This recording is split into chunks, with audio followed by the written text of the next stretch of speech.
Hello friends, ओम श्री गणेशाय नमः। ओम नमः शिवाय। आप सभी का स्वागत है आपके अपनी यूट्यूब चैनल पर। फ्रेंड्स, आज हम आपको इस वीडियो में बताने जा रहे हैं हरतालिका तीज व्रत की पौराणिक व्रत कथा और महत्व के बारे में। फ्रेंड्स, वीडियो शुरू करने से पहले आपसे रिक्वेस्ट है, अगर आप हमारी चैनल पर नए हैं और आपने अभी तक चैनल को सब्सक्राइब नहीं किया है तो प्लीज सब्सक्राइब कीजिएगा चैनल को, साथ ही प्रेस कीजिएगा बेल आइकन को, जिससे नए वीडियो से रिलेटेड नोटिफिकेशन आपको तुरंत प्राप्त हो सके। और वीडियो पसंद आने पर वीडियो को लाइक और शेयर जरूर कीजिएगा ताकि सभी भक्तों को इस वीडियो का लाभ प्राप्त हो सके। और कमेंट बॉक्स में ओम नमः शिवाय जरूर लिखिएगा। सौभाग्य की कामना और पति की दीर्घायु के लिए रखा जाने वाला व्रत हरतालिका तीज भाद्रपद मास की शुक्ल पक्ष की तृतीया तिथि को रखा जाता है। शास्त्रों के अनुसार हरतालिका तीज को सबसे बड़ी तीज माना जाता है। हरतालिका तीज से पहले हरियाली तीज और कजरी तीज मनाई जाती है।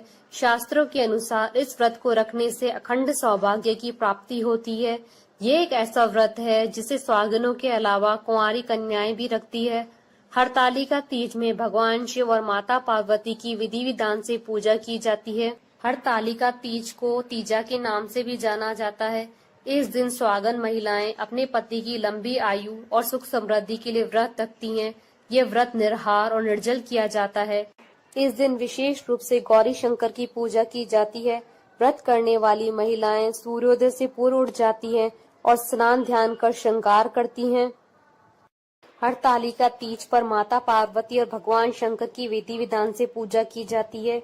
इस व्रत को रखने से अखंड सौभाग्य की प्राप्ति होती है। कुंवारी कन्याएं भी अच्छे वर की कामना के लिए व्रत रखती हैं। हरतालिका तीज व्रत भगवान शिव और माता पार्वती के पुनर्मिलन के उपलक्ष्य में मनाया जाता है। माता पार्वती ने शंकर भगवान को पति के रूप में पाने के लिए कठोर तप किया था और माता पार्वती की इस तप को देखकर भगवान शिव ने उन्हें दर्शन दिए और पार्वती जी को अपनी पत्नी के रूप में स्वीकार किया। तभी से अच्छे पति की कामना और पति की लंबी आयु के लिए हरतालिका तीज व्रत रखा जाता है। फ्रेंड्स, अब आइए प्रारंभ करें हरतालिका तीज की पौराणिक व्रत कथा। कहते हैं कि इस व्रत के महात्म की कथा भगवान शिव ने पार्वती जी को उनके पूर्व जन्म का स्मरण कराने के मकसद से इस प्रकार कही थी।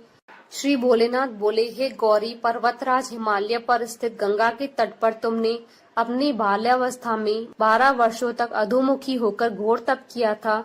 इतनी अवधि तुमने अन्न न खाकर पेड़ों के सूखे पत्ते चबाकर व्यतीत किए।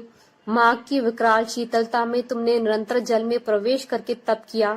वैशाख की जला देने वाली गर्मी में तुमने पंचाग्नि से शरीर को तपाया। श्रावण की मूसलाधार वर्षा में खुले आसमान के नीचे बिना अन्न जल ग्रहण किए समय व्यतीत किया। तुम्हारी इस कष्टदायक तपस्या को देखकर तुम्हारे पिता बहुत दुखी और नाराज होते थे। एक दिन तुम्हारी तपस्या और पिता की नाराजगी को देखकर नारद जी तुम्हारे घर पधारे। तुम्हारे पिता द्वारा आने का कारण पूछने पर नारद जी बोले, हे गिरिराज, मैं भगवान विष्णु के भेजने पर यहाँ आया हूँ। आपकी कन्या की घोर तपस्या से प्रसन्न होकर वह उनसे विवाह करना चाहते हैं। इस बारे में मैं आपकी राय जानना चाहता हूँ। नारद जी की बात सुनकर पर्वतराज अति प्रसन्नता के साथ बोले, श्रीमान, यदि स्वयं विष्णु मेरी कन्या का वरण करना चाहते हैं तो मुझे क्या आपत्ति हो सकती है। वे तो साक्षात ब्रह्म हैं।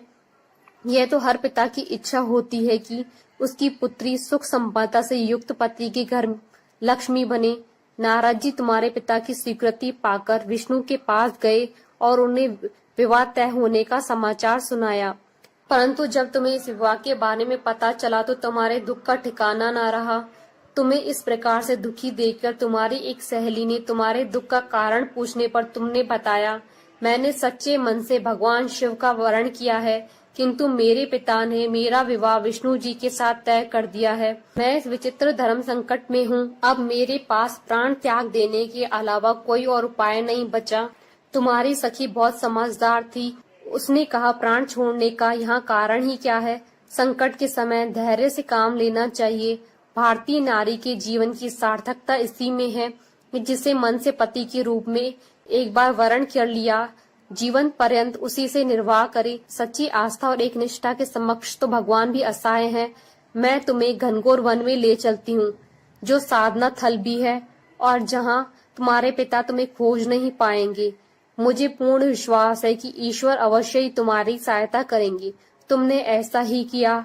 तुम्हारे पिता तुम्हें घर में न पाकर बड़े चिंतित और दुखी हुए। वह सोचने लगे कि मैंने विष्णु जी से अपनी पुत्री का विवाह तय कर लिया है। यदि भगवान विष्णु बारात लेकर आ गए और कन्या घर पर नहीं मिली तो बहुत अपमान होगा। ऐसा विचार कर पर्वतराज ने चारों ओर तुम्हारी खोज शुरू करवा दी। इधर तुम्हारी खोज होती रही, उधर तुम अपनी सहेली के साथ एक नदी के तट पर एक गुफा में मेरी आराधना में लीन रहने लगी। भाद्रपद तृतीय शुक्ल को हस्त नक्षत्र था। उस दिन तुमने रेत के शिवलिंग का निर्माण किया। रात भर मेरी स्तुति में गीत गाकर जागरण किया। तुम्हारी इस कठोर तपस्या के प्रभाव से मेरा आसन हिल उठा और मैं शीघ्र ही तुम्हारे पास पहुंचा। तुमसे वर मांगने को कहा। तब अपनी तपस्या के फलीभूत मुझे अपने समक्ष पाकर तुमने कहा, मैं आपको सच्चे मन से अपने पति के रूप में वरण कर चुकी हूँ। यदि आप सचमुच मेरी तपस्या से प्रसन्न होकर यहाँ पधारे हैं तो मुझे अपनी अर्धांगिनी के रूप में स्वीकार कर लीजिए। तब तथास्तु कहकर मैं कैलाश पर्वत पर लौट गया। प्रातः होते ही तुमने पूजा की सामग्री नदी में प्रवाहित करके अपनी सखी के सहित व्रत का वर्ण किया। उसी समय गिरिराज अपने बंधु बांधवों के साथ तुम्हें खोजते हुए वहां पहुंचे। तुम्हारी दशा देखकर अत्यंत दुखी हुए और तुम्हारी इस कठोर तपस्या के कारण पूछा। तब तुमने कहा, पिताजी, मैंने अपने जीवन का अधिकांश वक्त कठोर तपस्या में बिताया है। मेरी इस तपस्या के केवल उद्देश्य महादेव जी को पति के रूप में प्राप्त करना था। आज मैं अपनी तपस्या की कसौटी पर खरी उतर चुकी हूँ। चूँकि आप मेरा विवाह विष्णु जी से करने का निश्चय कर चुके थे, इसलिए मैं अपने आराध्य की तलाश में घर से चली गई। अब मैं आपके साथ घर इसी शर्त पर चलूंगी कि आप मेरा विवाह महादेव जी के साथ करेंगे। पर्वतराज ने तुम्हारी इच्छा स्वीकार कर ली और तुम्हें घर वापस ले आए। कुछ समय बाद उन्होंने पूरे विधि विधान के साथ हमारा विवाह किया। भगवान शिव ने आगे कहा, हे पार्वती, भाद्रपद की शुक्ल तृतीया को तुमने मेरी आराधना करके जो व्रत किया था, उसी के परिणाम स्वरूप हम दोनों का विवाह संभव हो सका। इस व्रत का महत्व यह है कि मैं इस व्रत को पूर्ण निष्ठा से करने वाली प्रत्येक स्त्री को मनवांचित फल देता हूँ। इस व्रत को हरतालिका इसलिए कहा जाता है क्योंकि पार्वती की सखी पिता और प्रदेश से हरकर जंगल में ले गई। हरत अर्थात हरण करना और आलिका अर्थात सखी। भगवान शिव ने पार्वती जी से कहा, इस व्रत को जो भी स्त्री पूर्ण श्रद्धा से करेगी उसे तुम्हारी तरह अचल स्वर्ग प्राप्त होगा। बोलिए भगवान शंकर माता पार्वती की जय। हमारी साथ इस वीडियो में अंत तक बने रहने के लिए आपका धन्यवाद।